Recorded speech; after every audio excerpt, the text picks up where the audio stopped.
What's up? How you doing, brother? Hey, man, how you doing? Good. How's your day? Day's good. How about you? You know, the day in the life of woodworking, wood, selling lumber, Yeah, the back and forth, the bills, all of it. all of it. So, introduce yourself. Tell us where you're at. My name's Cam. I am the only employee of Blacktail Studio. It's a one-man woodworking shop that's kind of morphed into social media, making videos, still selling furniture. Okay, hold it. Hold it. We'll get to that. So no bio, just the introduction. We'll get to that. All right. So I'm going to ask you some questions. From the questions, we'll get into your journey, and then you can tell us how you got to where you are. Cool. First, if you had the opportunity to go to the moon, would you? No. Well, maybe. Probably not. Why not? I don't know. I might die. Somebody's already done it, and I wouldn't really be contributing to anything because I don't know how to get there. So I'd be a liability, and I might die. All right. What word or phrase do you overuse? I type the word boom too much. Like it's just kind of a blanket response.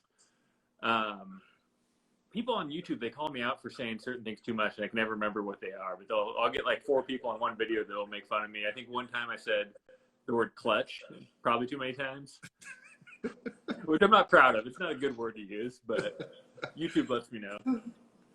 All right. What is your least favorite thing to do? My least favorite thing to do? Finances, bookkeeping, that type of stuff. Yeah, that sounds about right. Yeah. What is your most favorite thing to do?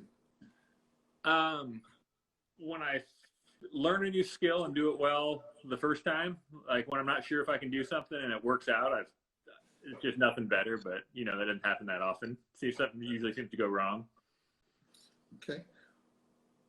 What is the one thing your spouse or significant other would like to change about you? Oh man. She probably wishes that I took criticism better because she's a little OCD and she likes to point out things, and I tend to get a little sensitive, and I can admit that. So I think she wishes I took it in the spirit which is intended, but I can be a little sensitive. Don't shoot the messenger. It's true. It's true. There's always a message. There's always a message. What makes you tick? Oh, I don't know. Be more specific. What do you mean? What motivates you? Lately, it's different. Lately, it's not wanting to fail. This used to just be a hobby, and now that I've gone full time, I don't want to go back to working for someone else. I want to keep doing well and not fail. Okay. What about outside of that? Is there anything else that motivates you in life? I mean, that's a pretty big motivation. Yeah.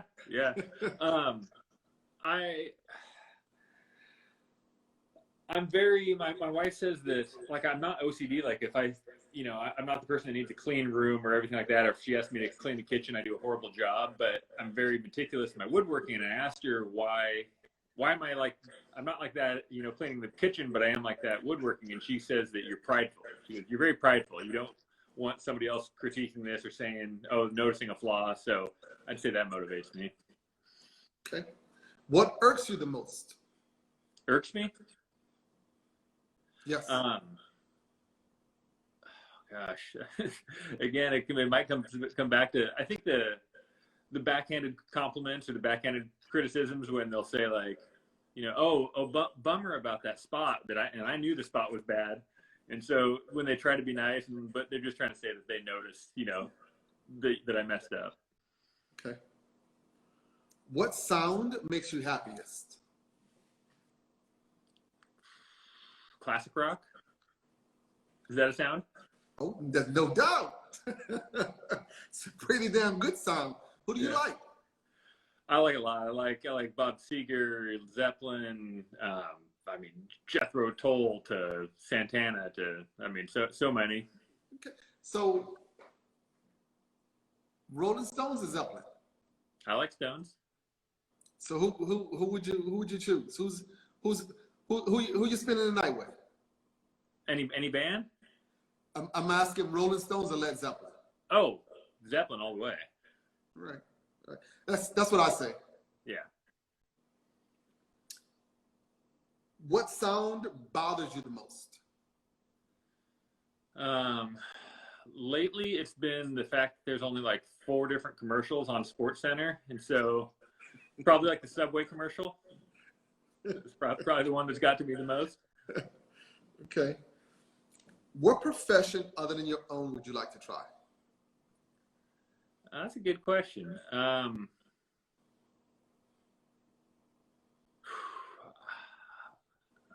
Like actually like to try or say I'd like to try? Is this like the moon question where it's like maybe I'd do No, that, really, or, that you would actually like to try. um The moon question is real for some people who actually want to go to the moon. sure. Oh God, I don't know. I've done some other professions. I don't want to do anything else. I could if I had to, but I'll have to get back to you on that one. Okay. What do you want on your tombstone?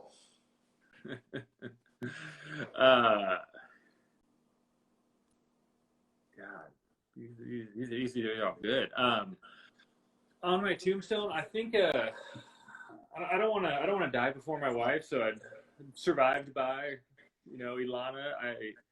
I want my dog to outlive me too, but that's not looking very good so far. So,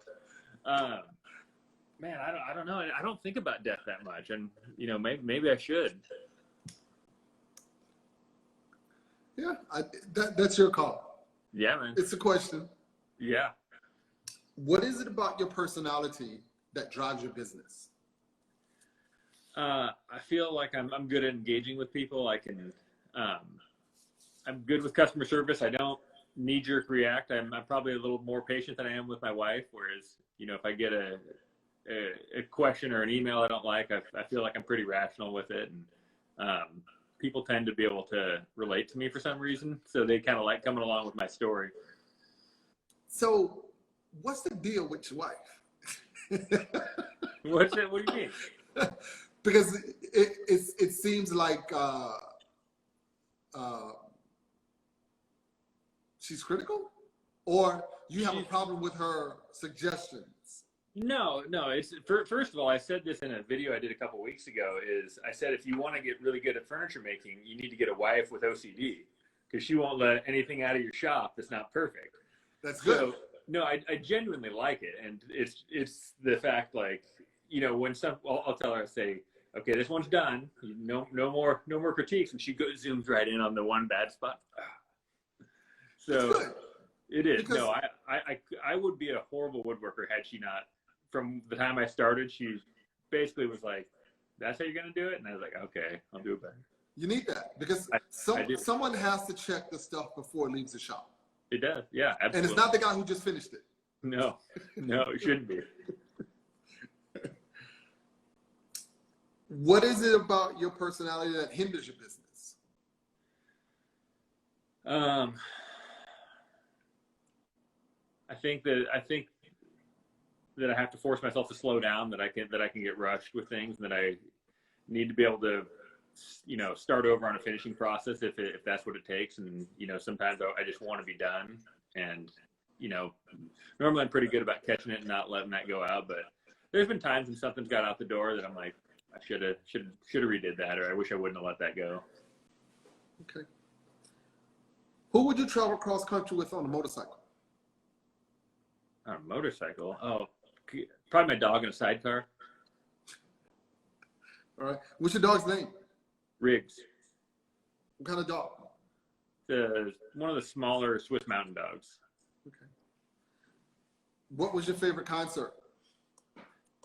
Probably my first one was Metallica.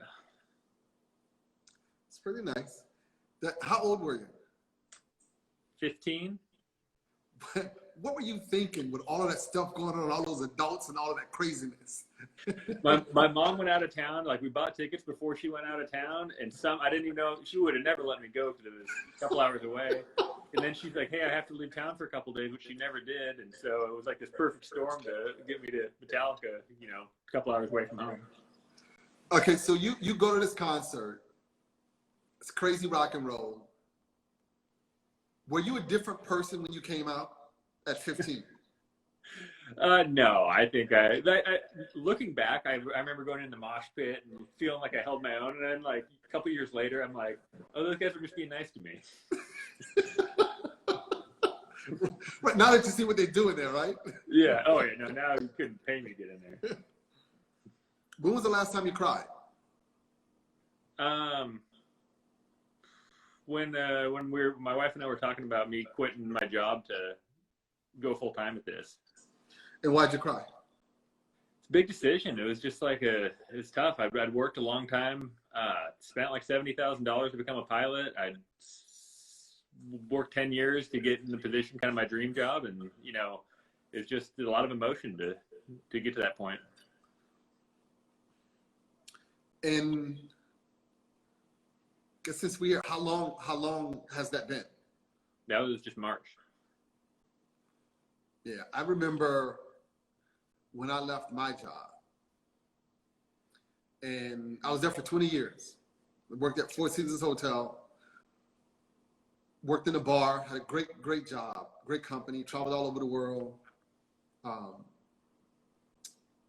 And it was hard to leave. Mm-hmm. It was very hard to leave because it was a great job. Sure. Benefits were good. Companies worked 4 days a week. I went to work at 5 p.m. I'm like, yeah. How can I leave this? And yeah. And I had to. Yeah, I worked 7 days on, I had 7 12-hour shifts, and I had 7 days off. So, you know, good benefits, really good health care. And yeah, having to give all that up and try to make money slinging furniture and YouTube videos. Yeah, I worked 2 days a week for about 6 months, 8 months. And it was still not, it was still, those 2 days still took too much away from what I was doing. Mm-hmm. And that's when I knew I had to quit. Yeah. And then things happened. They kind of moved the bar to another room by us being union. They gave us a severance. They offered us a severance. And I'm like, oh. Now's the time. Like this, and I had 800, 9 hours of vacation, 800, 900 hours of vacation. Whoa. Yeah. So I got 2 really big checks. And I'm like, okay, I could do this. Yeah. But it was still scary. And hell, it's scary now. Sure. And I'm 13, 14 years in it. But I lost my job 6 years ago. But it's scary. I bet. And it's a great motivation because failure is not an option. Agreed. So you have to push and push and push and push. And having that fear close in your brain keeps you on edge. Yeah, I agree. Sometimes it keeps you up at night. Yeah, no, I'm just a couple months. I mean, I've been doing it part-time for the last couple of years, but I'm just a few months into it. So I got a long ways to go to get to your point, but yeah, I'm with you. Yeah, well, I would hope that through this, we can discuss some things where you don't get to my point, you get to your point, which is better than my point, you being at the same place. Yeah. And I tell people all the time, it's much easier to learn from someone else's mistakes than your own. Yeah, if the people will let themselves be taught. Yes, exactly. What impact do you want to leave on your industry? I want to really focus on the social media and the YouTube, and I'm still, because I'm not a great woodworker. I've only been doing it kind of seriously for maybe 4 years or so. So I obviously want to get better, but I want to inspire people, and it's always surprising to me when I get comments about, you inspired me to start doing this project or to make me think I can make this table. So I want to do more of that. I want to work. I was actually planning on working with a local high school here before everything shut down, to go teach some classes there. So I wanted just more on education, inspiring people, let them know, like, I'm not a great woodworker, and I figure it out, and let people know they can do the same. Yeah, that's all it truly is just having the courage to push through. Because most people get stuck in a can I. Yeah. No, I mean, it's funny. My mom told me one time, she goes, this one time your dad did a project and he had a really hard time with it. And that was the end of the story. And I was like, do you not think that's 100% of the projects that I do? And she's like, wait, you struggle? And I'm like, that's all I do. Like, every single time, every project I do is a struggle. And she's like, oh, I had no idea. I was like, yeah, you just got to struggle through it. The videos make it look easy. Yeah. 12 minutes, piece of cake. It's like TV. Exactly. When was it's a little different for you? Not difficult, different. When was the most difficult time for your business, and how did you overcome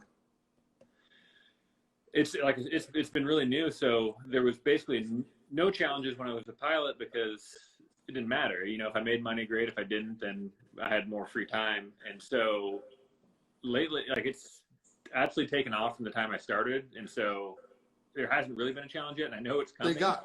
Yeah. And I'm not ignorant or naive enough to think this is going to always be like this, but so far everything's been really good. Yeah. And challenges come in many different ways. Well, in that capacity, it was just deciding. It was just saying, I'm going to give up on my career that I've worked, a long time to get to, and was in a really good place. And I could go back to the company, but I couldn't go back to the seniority and the position and being close to home and all that. So I was essentially giving up on that, because there's like a 10-year wait to get into the area you want to be. So just that decision was killer for me. How long were you there? I was at this company for 5 years. Okay. And how many years to become a pilot? I became a pilot in 2007, and then 2015 I was working down in the Gulf of Mexico, Louisiana, Texas. So from 2007 to 15, I was doing other jobs. It took me about 2 years to become a pilot from the time I started, though. Okay. And Louisiana, Texas, what part of Louisiana? West, a lot of Cameron and Lake Charles. Louisiana? I'm from New Orleans. Oh, are you good? Yeah. All right. I did a little bit out in Houma and Grand Isle and that, but I love Louisiana. Like the people and the food, étouffée. Oh man. The people and the food are great. Agreed. Too much of either of them will kill you. It's about right. No, that was one of my favorite things. I lived out on the oil rigs with the guys, and yeah, I love the Louisiana people, Louisiana food, man. It's amazing. Yeah, it's I can say that it's not like the rest of the country. No, it's almost like an island, and it is. Although New Orleans is like an island inside of Louisiana. Yes, yeah, it's also a lot different. Yeah. But there's a lot of parts of Louisiana that you step back in time 30, 40 years. Yeah. I mean, I don't know. You ever been to Cameron? No. It's a couple hundred people. It's got not a grocery outlet, but just a Dollar General, I think, is their only grocery store. So yeah. There's a school there. We played them in football, basketball. Yeah. Pretty decent sports school. Yeah, their school was actually huge. It was kind of weird. Right? Mm-hmm. Because Friday Night Lights. Right. That's right. Do you have any black friends? Not really. Okay. Do you often see people of color in your industry? No, and that was even when I was a pilot. In all the years I flew, I knew one black pilot. Male or female? Male. Okay. Who would you most like to have a conversation with? Wow, that's a good one. I'm not a big celebrity guy. I feel like they're always going to be a letdown to you. So probably. Yes, I would agree, because you assume there's one thing and you get to know them and they're just like you and me. Yeah. I mean, if I have to answer right now, I've always been a huge fan of Clint Eastwood, but again, he's getting a little old now, so maybe like a younger Clint Eastwood. But really, I think I'd have to think about, some of the businesses I admire, but I think actually, I know who I'd like to talk to, Tony Robbins. The guy's interesting. He's just, I could listen to him talk all day. And talk about a hustler. Yeah, he's got a motor. He does. He's driven.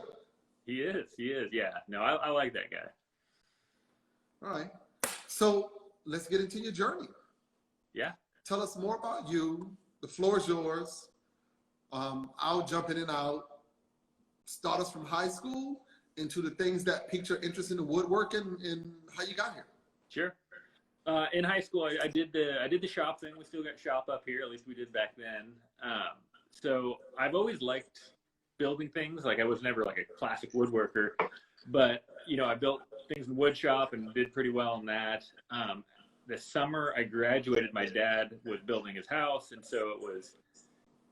He had a contractor, but he was a real contractor. So it was him, my dad, and me. And we built my dad's house, and that was pretty fun to kind of just see how that went. So that was a. So what? Your mom and dad's together? No. Okay.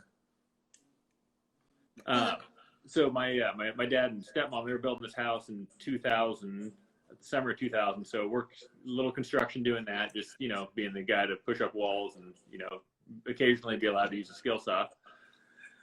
And from there, went to Oregon State University, got a degree in fisheries and wildlife. My dad was a game warden, and so that was what I thought I wanted to do.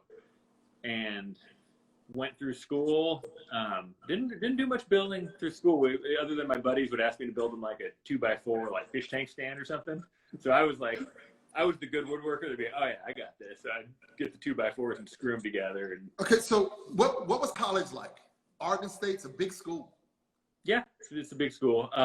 College was fun. It was challenging, but it was kind of like anything. You just kind of persevere through it. You just, okay, now I got to study this hard, whereas I used to have to study this hard. So what did you find challenging about it?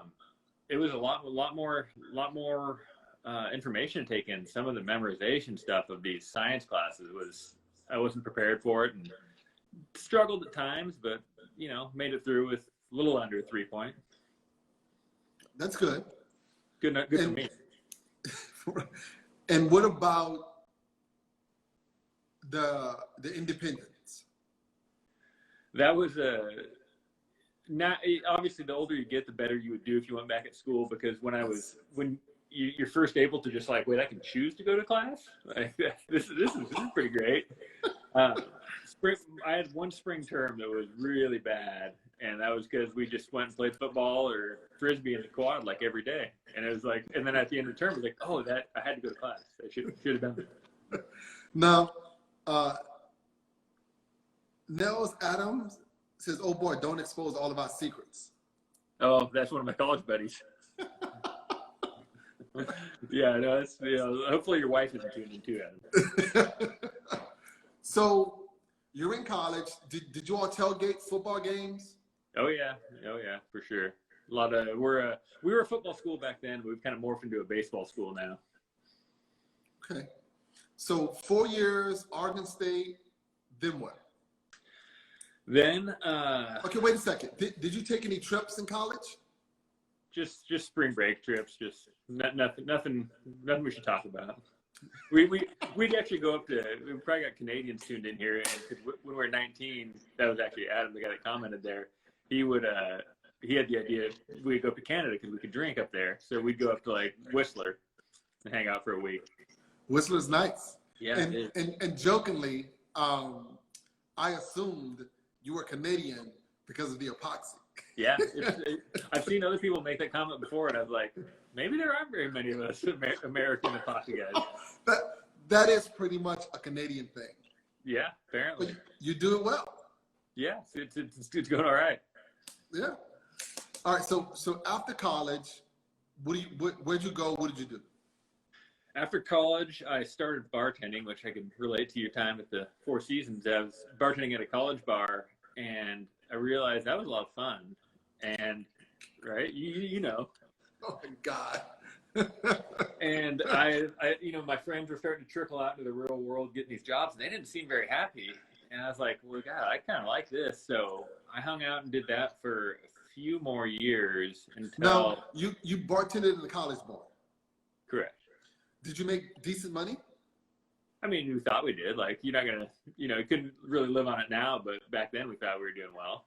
Yeah, and that makes it harder to get into the real world. And that's the people you'd see that were ahead of you that, did it for 10, 12 years, then they're the ones that were like really in it deep because, you make a pretty decent wage, especially because most of it's tax-free. And then you look at like, oh, wait, I got it. Yeah, right. And then you got to take it. Hey, it's past the 7 years. They can't go back now. But then you look at like, oh wait, I got to work more hours for less money. Like, and then people get stuck doing it forever. Yeah, when I was in college, and I worked at Four Seasons my senior year, and I was making $47,000 a year, and my buddies went off to work and they weren't making much more than that to start. Yeah. And I'm like, I think I'm just gonna wait this out. And then my manager comes and who's from New York, and she's like, and she knew I wanted to move to New York. She's like, there's a job in New York that's available.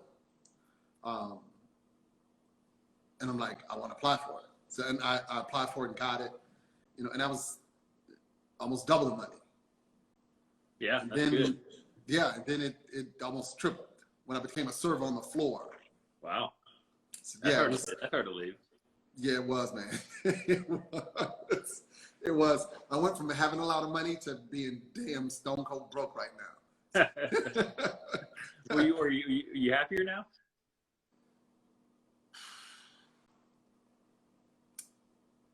I am, but I think I need to qualify that.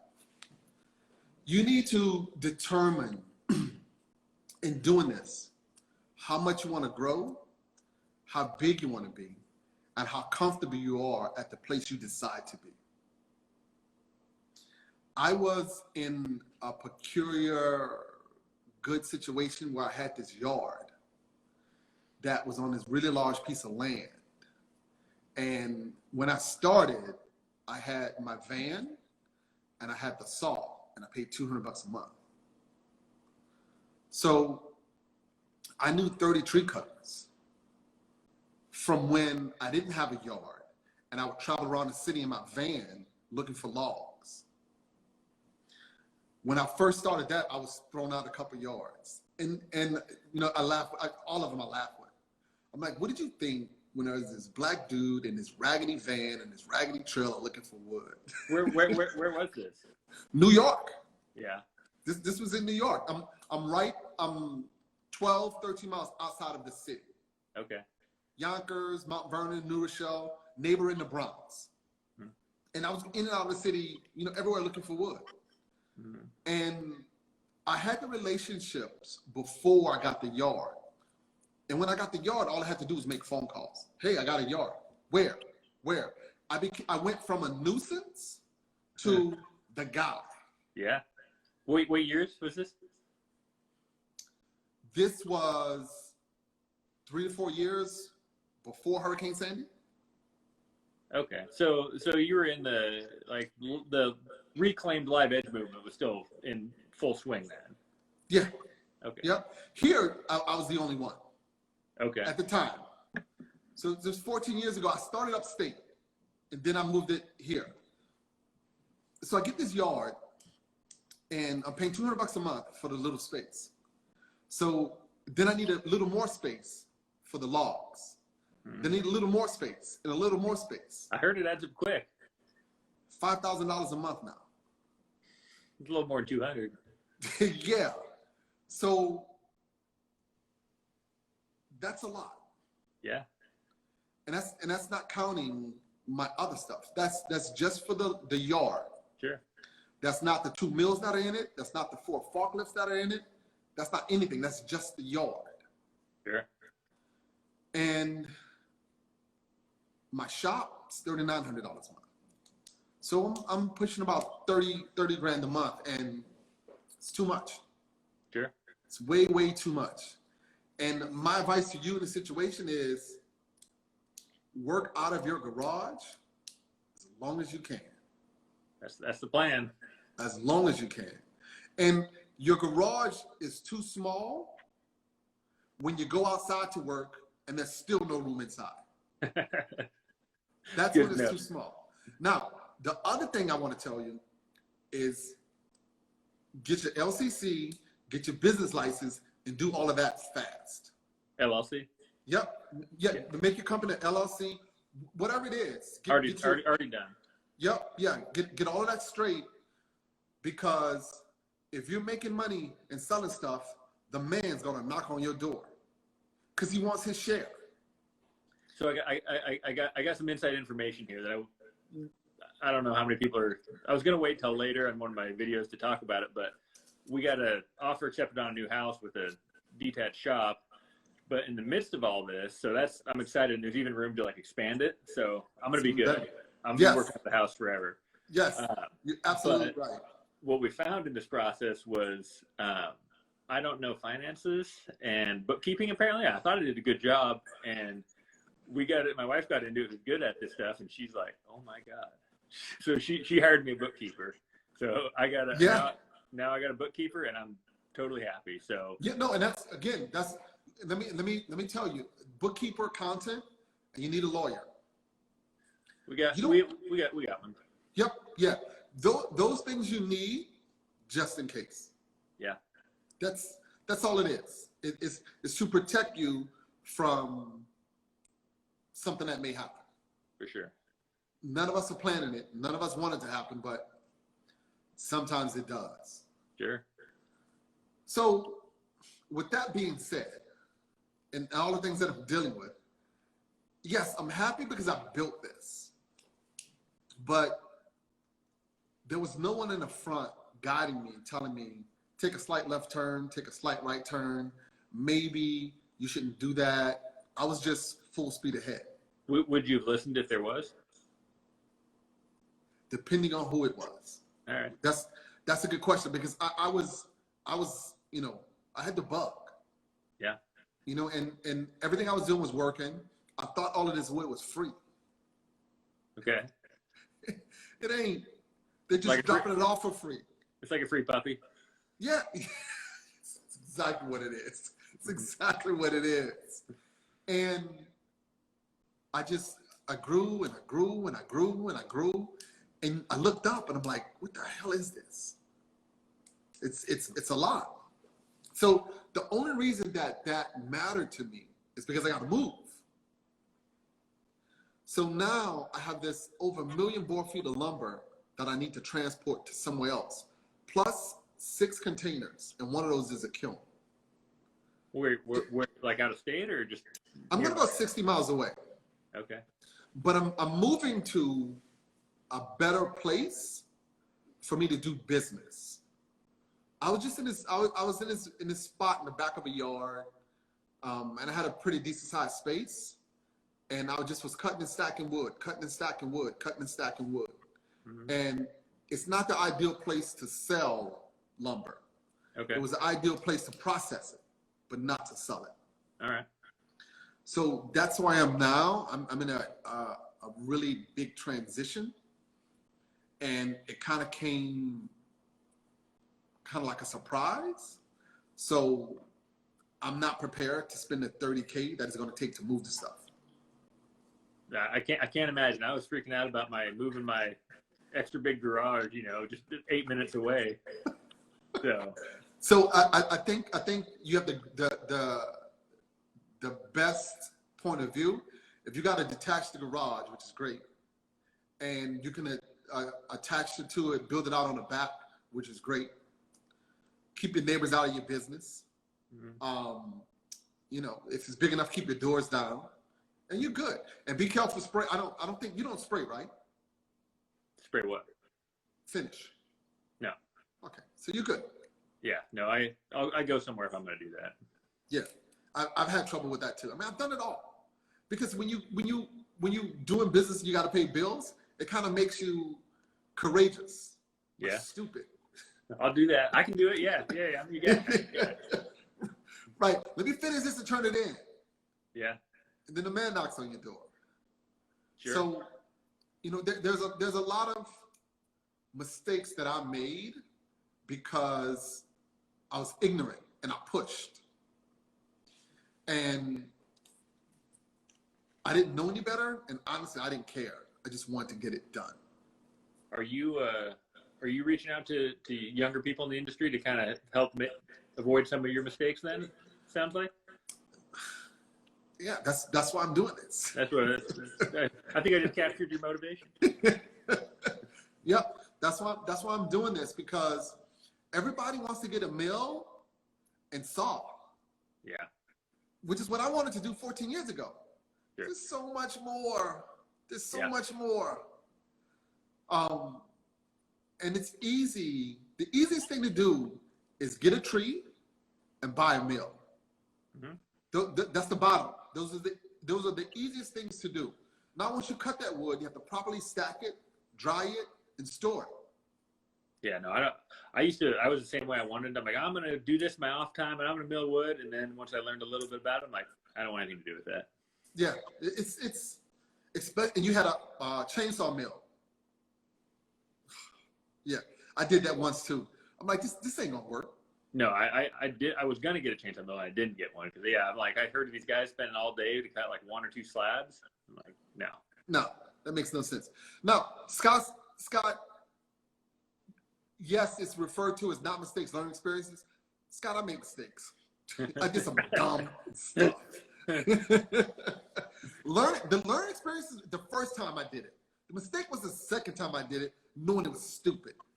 Yeah, agreed. So, and that's what sometimes desperation does.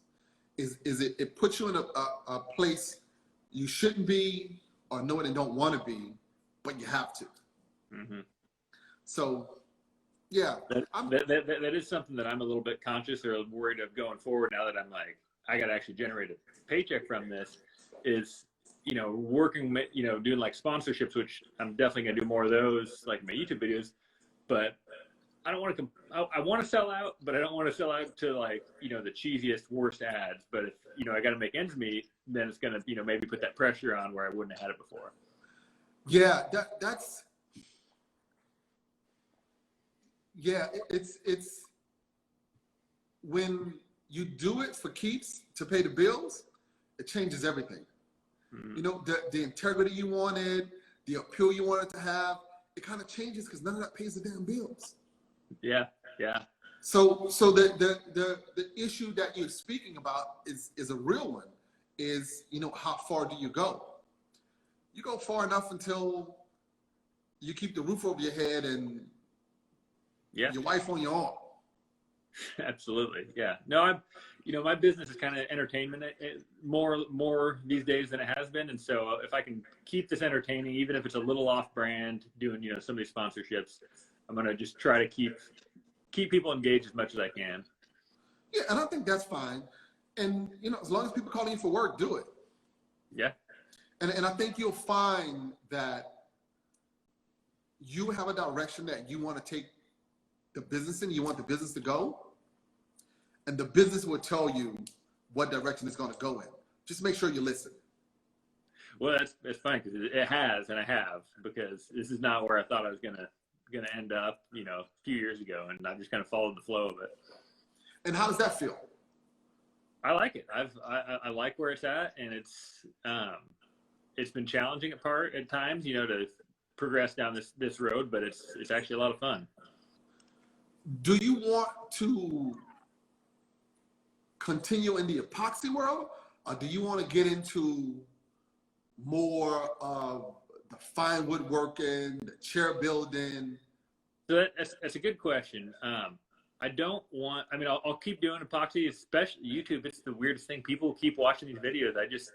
I made one epoxy table video and it did okay, not very well. And then I did a second one and it did really well. I got like 5 million views. And I go, well, there we go. I got 2 videos out. Who wants to see another build? So I didn't make one for quite a while. And then I was like, I'll make one more. And it gets like, 1 million plus views. And I make another one and it'll get 500,000. Another one that gets 5 million. And I'm like, I'll just keep making videos with you guys. If you want to see it. Right. Keep pointing at damn epoxy. For some reason, Yeah. people like seeing that done. Yeah. And so I'll keep doing it, but I probably won't ever get, I don't say ever. I'd love to become a better woodworker. I'd talk to Paul up at Canadian Woodworks about taking his chair course. What's that? Who? Canadian Woodworks. Yes, Paul. Yeah. It's one the views have to be there. And I've seen, guys that will build something much more skill, a lot more skill than it takes to make an epoxy table that won't get half the views. And it'll be a good quality video, a good narration and everything.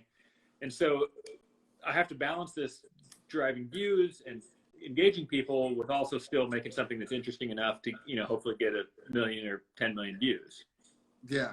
I think that's a fine line to walk. It is. And like yesterday, I released a video where it wasn't a hard build, but I built like a power carved like base out of stack lamination with kind of a neat 4-way burl book match. And I got the thumbnail, I got the video, I was like, this is going to be a good video. This is going to be a good one. It's not, and I liked it. That was beautiful. Oh, you saw that? Thanks. The video's done really mediocre. And I'm like, come on. Like, that was so much cooler than another epoxy video. But, people like what they like. Yeah, I think the general public ruins a lot of things. Sure. And let's talk about music. Okay. We get a lot of garbage music because people want to listen to a lot of garbage music. Totally agree. And people make garbage music because people buy garbage music. Totally agree. And you have people who are excellent, well-trained musicians, jazz, classical, that can't sell a record. Yeah. Yeah, totally agree. And and that's what I mean by the fine line, because you don't, and I don't. I know what you're getting at. Yes. So, yeah. And I don't want to say it because I'm not an authority on anything. Sure. So there's the other extreme of these resin tables that I'm doing. There's a Russian couple on YouTube called the Positive Couple. Have you ever heard of them? Google their stuff. It's very, and I love Russians, but it's very like out there. Like they do these epoxy, they'll pour like 50 gallons of epoxy with all these like fake plants and turn it into a bathtub or something. Just like crazy weird stuff. But they get like 20 million views a video. And so I'm not going to go that route, at least to say that now. But I think that's where that line is. Like, I'm trying to okay, let's kind of keep it furniture, and then I'll kind of, mix it in, but not that crazy. Yeah, and that's what I'm going to ask, right? Because if the motivation is for views, this YouTube, then there is no limit. Well, it's all about the view.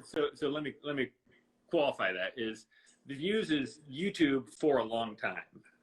I don't think epoxy is going to be cool, and who knows? Maybe it's 1 year, maybe it's 10 years, but I don't want it to be a weird pivot when they're like, hey, you were the epoxy guy and now you're trying to make furniture? That's weird. You're like, no, man, I've always made furniture. So I want to keep kind of going down that path as well, where I can be more timeless and keep it up. That's why I asked that question. Because the epoxy may not ever dry up. It just may become one of those things that another genre of the woodworking. People ask me 3-4 times a week about epoxy tables. Mm-hmm. I don't do them, but they ask me, and they want to do them. Sure. So they either come with me to buy the lumber, or they're bringing me an epoxy table that they need flat. Sure.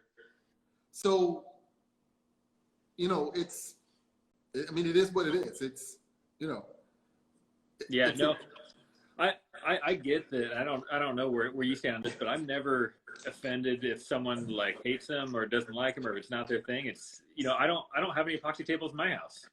Like I could, Of course you could. Yeah. So I like the tables that I make. I don't like them enough to put one in my house. Like we're getting in this new house. My wife finally told me I can make us a dining table, and I want to do like a more traditional walnut book match. No live edge, just a regular solid wood table. So the desk we're sitting on, I made for us, and there's no resin in it. But one, it's hard to turn down money. When people come, you got to do what you got to do. That's what I'm saying. Is that if it's the epoxy, keep pouring out epoxy. But I don't want to be so singular focused that like I want to do more solid wood stuff, and I get people that will occasionally email me and be like, can you make a solid wood table? And I'm like, come on, yeah, let's do this. So that's going full time's enabled me to like do some, because no one's going to buy something from you before they've seen you make it. And so being able to make some pieces for us or for whoever, not commissioned, is nice to have that flexibility. Yeah, once you do that big dining room table for your house, then you'll be doing more dining room tables. People want what they see. Yeah, exactly. So how big will your new shop be? It's not huge yet. It's about 1,300 square feet is all. That's pretty big. It's good. It's good. It's big for, coming from a garage. I was in a shop that was 1,200 square feet for 4 years. Yeah. And I was in there until the neighbor knocked on my door. And it's like, dude. And I knew, it was 2 of them. And I knew that these were good guys. Yeah. But my stuff was in the hall permanently. Yeah. And once these 2 very nice guys who supported me said, you're too big for this space, then I had to leave. Sure. But I was there for 4 years. And I only left because I grew out of it. So if you're controlling that, 1,300 is good. And plus you can add on to it. It's got room to probably about double it. Wow. So I think that should be enough space for me. I'm not getting employees or anything like that. Right, that's a one-man shop. Yeah. 1,300 square feet is good for a one-man shop. Yeah, I think it should have just about everything I need. It's, it'd be nice to have a clean room to do some, again, I'm not going to spray myself, but to do some finishing or epoxy work or whatever it is, which I won't have that, but it'll be good for now. Yeah. Now, again, the thought is not on here. If you could figure out how to filter that joker where you can spray in there and be okay. I got a place that does a really good job for like $125 a table. So I'm good. Yeah. The material costs that. So you cannot beat that. Yeah. That's a very good deal. Yeah. And the spray finishes are amazing. Mm-hmm. In a couple hours, you can get a buildup on there that'll last 20 years. Mm-hmm. So that's good. So your favorite wood is walnut. Yeah, probably. Do you often work with any other types of wood? Not often. It's do you know Gobi? Do you know Aaron at Gobi? I know Gobi. I don't know Aaron. Okay, he's the owner. They're a huge walnut supplier, and they're 20 minutes from my house. So, wow. Yeah, I think walnut's probably the prettiest domestic wood anyway, and I have the most variety of it. So I can get some other woods, but most people come to me asking for that. So I've done some maple stuff and some elm stuff, and I'm going to do some white oak stuff for our new house. But yeah, a lot of black walnut. Okay. Now, is most of it Claro or regular? He's got a pretty good selection. Most of it is regular. There's probably 20% Claro. I don't actually know what Bastogne walnut is. He's always telling me, I got this amazing Bastogne slab. I'm like, it looks like black walnut. So I haven't learned. That's one I haven't learned. But yeah, mostly black walnut with 20, and then like 5% English walnut. Okay. What have you not worked on that you want to work on? I'd love to do a chair, like I said, with Paul up there at Canadian Woodworks. I think I think that style, I love it. I think the skill, like I'm intimidated. I think I'm like, I don't want to show up and embarrass myself up there, but I think that'd be a cool project. Let me tell you, I have the same thing. I signed up for a class. I paid a deposit a year ago with David Duyard, who's a chair maker in Connecticut. You know, work got in the way, so I hadn't gotten up there. And the more I'm talking to chair makers, I'm like, damn, I should have taken my chair class. So I think you should just do it. Yeah. And Paul's a great dude. Yeah, I've chatted with him, but I don't know him very well. Yeah, he's good people. Now, you want to do the Maloof style? Yeah. Yeah. Even bar stools would be cool. Yeah. Same Maloof joints. Yeah, it's pretty cool. And besides chair making, what else? Metalwork. I feel like I'm sorry. Metalwork. No, that's kind of like milling. I used to think that I wanted to do metal work, and I got some really good metal guys that, I mean, they charge, you know, a fair price for them, but it's for me to do a worse job than they would do, plus the material and space and all that I'd have to have. I don't really want anything to do with it. It'd be cool if I knew how to do it, but no, that works. That's smart, because at the end of the day, it's all about the money. Mm-hmm. And if it's cheaper for Billy to do it down the street, and he does an excellent job.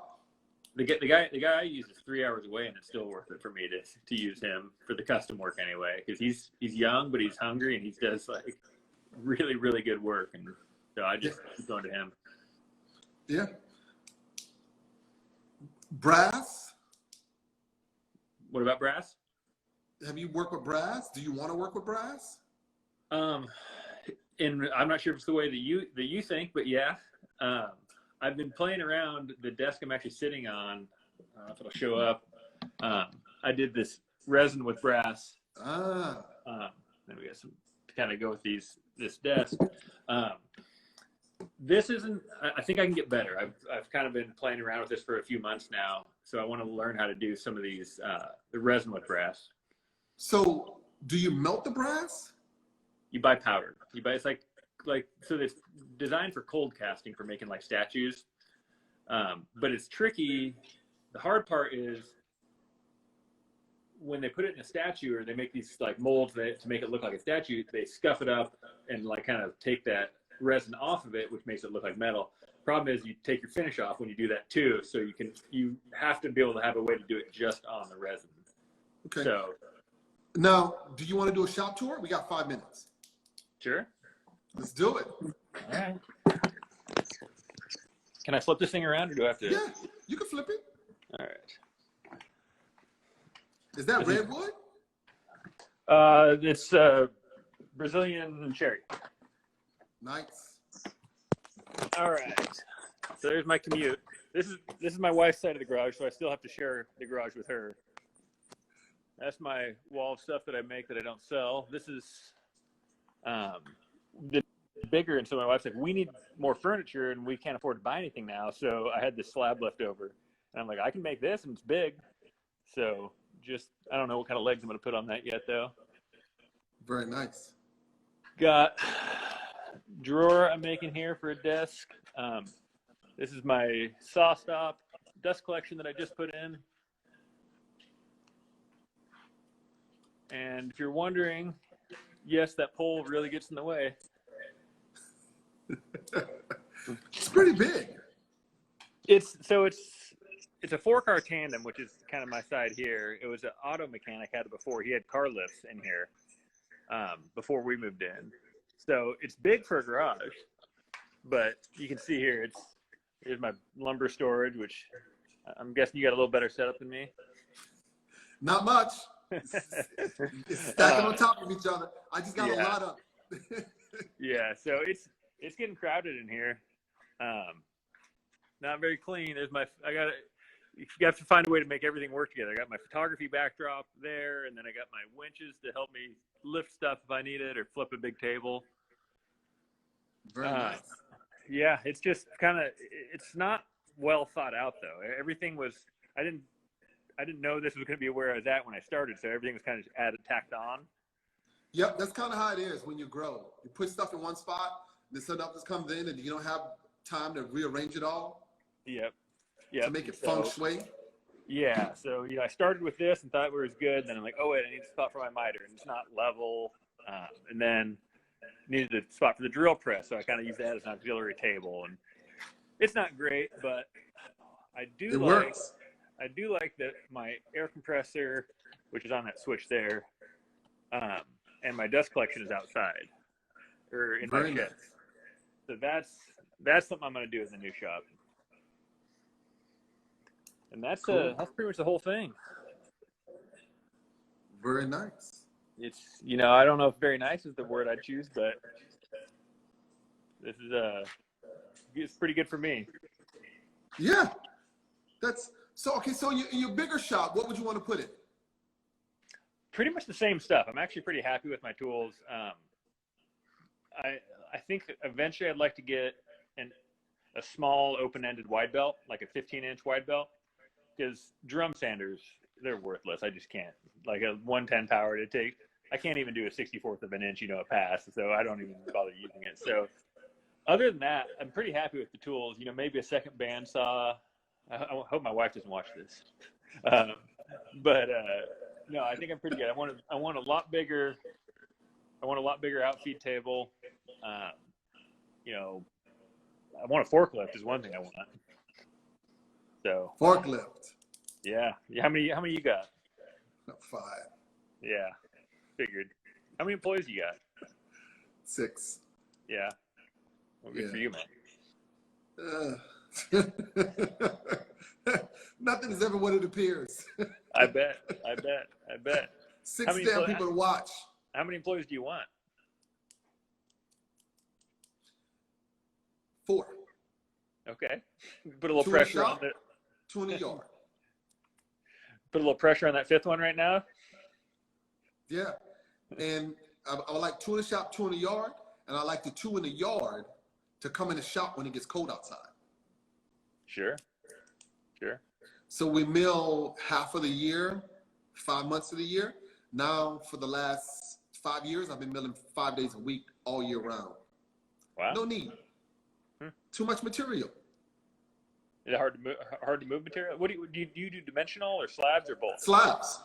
Just slabs. So yeah, 1 million board feet, 25, 30 different species. I got 30, 40-foot boards. Wow. Something else. Yeah. Who your big customers? You just sell to everybody. Everybody. Yeah. Anybody who comes in and needs wood. Nice. What are some of the cool woods you get? I get butternut. I get sassafras. I get black birch. Sassafras smells like licorice. Black birch smells like tiger balm. So okay. I get a lot of stuff that you really don't see in mills. Sure. That's pretty cool. Yeah. We have 29 seconds. So we could get back on or we can call it. Oh, whatever you want to do, man. I'm having a good time. So we call it. It's Friday night, man. Yeah, man. So thank you very much. For me. I appreciate you coming on. Yeah, man. Appreciate you having me. My pleasure, brother. Thank you. All right. See ya. Have a good night. You too. Thank you.